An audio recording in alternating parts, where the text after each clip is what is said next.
Not only is this experience meant to be had while you're at the museum, but also how can we still interact with the museum artifacts even when we're away from the museum.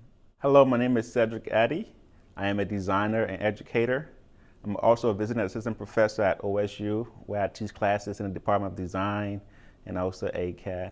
I was born in Liberia, West Africa. When I came to America, I became fascinated with design.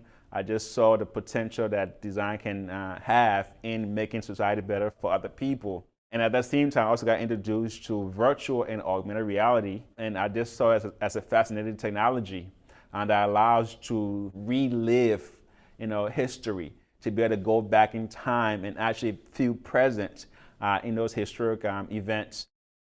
Right now I'm working with the Ohio History Connection on an AR project that I'm also doing in collaboration with my students. AR stands for augmented reality, when you augment or enhance the real world with virtual artifacts.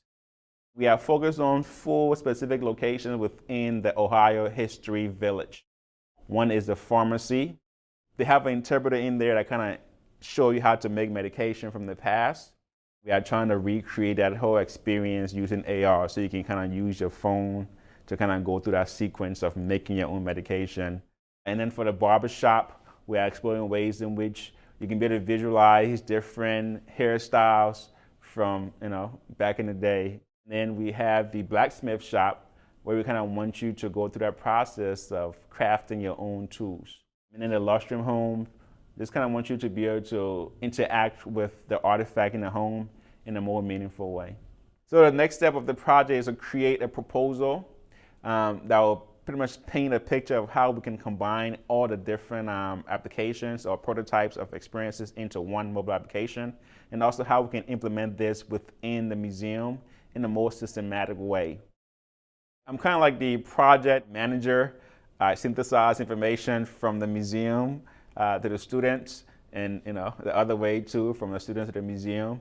I also equipped the student with the skills that they need to understand how to create these experiences. The students, I really appreciate their involvement with this project. They really embraced it. And it's also great seeing them build on the work of other students from the past. This project was first done by computer science students. Mostly, they may not have had a design experience or expertise, but they have ways in which they can create things that's interactive. I'm very grateful to have worked on this project, and I'm also grateful to have the opportunity to share this project as well with those that are watching right now, and to kind of give them a chance to see the potential of these technologies and ways in which we can use it to have meaningful social impact.